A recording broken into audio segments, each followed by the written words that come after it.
많은 문자들 또 도착하고 있습니다. 이번에 문자 좀 잠깐 또 체크를 해보도록 할게요. 끝번호 0085님의 문자 먼저 살펴보도록 하겠습니다. 용인에서 보내주셨네요. 용인 흥덕지구 호반 베르디움 5단지 33평을 전세 놓고 지금 보유하고 있습니다. 향후 전망이 궁금하네요. 이렇게 문자 먼저 남겨주셨습니다. 대표님 지금 보유하고 있는 곳이 용인에 있는 흥덕지구거든요. 호반 베르디움인데 이곳을 계속해서 보유하는 게 맞는 건지 좀 전망 궁금해하시네요. 네, 우리 아나운서님은 흥덕지구를 아시나요 혹시?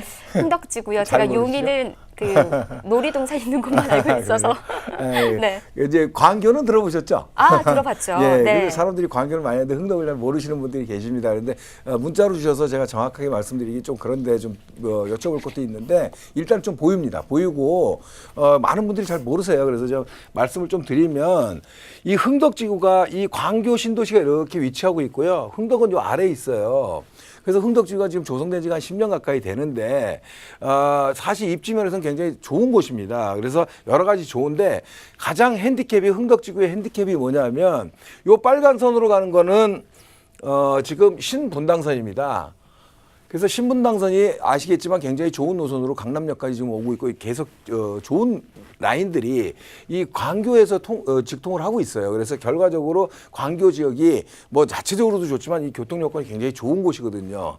또 한 가지 이쪽 지역에 서울로 연결되는 교통이 이 분당선입니다. 그래서 분당으로 해서 쭉 내려오고 있는 요 노란 선인데 결과적으로 이 분당선도 이렇게 보면 밑으로 청명, 영통으로 빠지게 돼 있습니다. 그래서 결국 조금 안타깝게도 이 흥덕지구가 저 철도교통에 좀 사각지대로 있어요. 그러다 보니까 많은 사람들이 잘 모르고 있고 한 거고 또 가격도 이렇게 높지가 않았었습니다. 사실 그런 가격이었는데 흥덕지구에도 호재가 좀 생겼습니다. 최근에. 그래서 지금 호반베리디움 뭐 5단지 뭐 뿐만이 아니라 모든 단지들이 가격이 좀 최근 몇 달 사이에 올랐는데 예, 지금 인덕원 동탄선 전철 라인이 또 생기게 된 거죠. 물론 서울로 연결되는 라인은 아니지만 이렇게 교통 여건이 없는 곳에 지하철이 없는 전철이 없는 곳에 그런 어떤 복선 전철이 생긴다는 거는 좀 의미가 좀 있어 보입니다. 그래서 가격이 어느 정도 상승한 걸로 보여지고 또 그런 부분에서 지금 상승이 이유 있는 상승이다 이렇게 말씀을 드릴 수 있겠습니다. 다만 그런 전철이 들어온다고 해서 광교 인근에 있다고 해서 광교권 시세하고 버금가는 시세가 가기 좀 어려워 보인다. 그래서 지금 상승폭에서 약간의 좀 더 상승폭을 약간 한 10% 정도 상승이 더 된다고 하면 그때 정도는 매도 시기를 한번 잡아봐도 좋지 않을까 이런 생각이 듭니다. 문자들 좀 많이 도착하고 있으니까요. 좀 빠르게 문자들도 또 살펴보도록 하겠습니다. 뭐 송도, 평택 뭐 다양하게 보내주고 계시는데 먼저 보내주신 문자가 끝번호 0302님께서 먼저 보내주셨어요. 먼저 살펴보도록 하겠습니다. 양재 이동 꽃시장 건너편에 빌라를 보유하고 있습니다. 주변이 다 다세대와 빌라만 있어서 집값이 떨어질까 봐 좀 걱정입니다. 매도해야 할까요? 이렇게 문자 좀 보내주셨네요. 대표님, 지금 주변이 다 꽃시장으로 이루어져 있어서 집값 걱정은 좀 있으신 것 같습니다. 매도 고민 있으신데 매도해야 될까요? 예, 일단 양재 이동의 이제 단독 다세대 밀집 지역입니다. 그런데 결론부터 말씀드리면 이 구축이라고 하기 때문에 구체적인 얘기는 사실 할 수가 없어요. 하지만 매도하는 시점은 맞는 것 같아요. 그래서 그 이유를 이건 또 꼭 보면서 좀 말씀을 드려야 됩니다.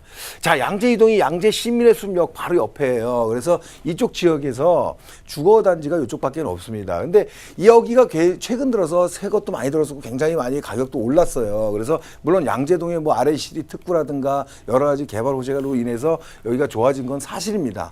하지만 그보다 더 중요한 이유가 이 옆쪽에 있죠. 이 옆쪽에 개포 주공아파트의 이주였습니다. 그래서 실질적으로 이쪽 지역에 최근 2, 3년간 가격이 굉장히 많이 오른 겁니다. 그래서 이런 포인트를 갖고 결국 개포 주공 단지들, 개포 시형아파트 이런 조그만 단지들의 아파트에 거주하시는 분들이 이주할 수 있는 곳이 아래쪽은 그린벨트, 위쪽은 도곡 대치로의 고가 아파트들 갈 곳은 이쪽밖에 없었거든요. 그래서 이런 어떤 흐름에 의해서 가격 상승이 된 건데 문제는 뭐냐면 여기에 단지별로 이주를 하다 보니까 몇 년이 걸린 거예요. 그런데 지금 보유하고 계시는 어떤 이런 상황 속에서는 예를 들어서 이런 이주 이런 어떤 직접적인 동력이 이제는 조금 약하다는 거예요. 그러면 매도할 수 있는 이런 어떤 타이밍 잡기가 굉장히 좀 쉽지는 않아 보입니다. 더군다나 신축도 아니고 좀 오래된 구축 같은 경우에는 이런 동력이 있을 때 사실 나와야 됩니다. 그래서 이런 것들이 투자에 대한 정보, 투자의 흐름을 알면서 포인트를 갖고 들어가는 거거든요. 그래서 이런 어떤 아무리 좋은 거 이런 게 있더라도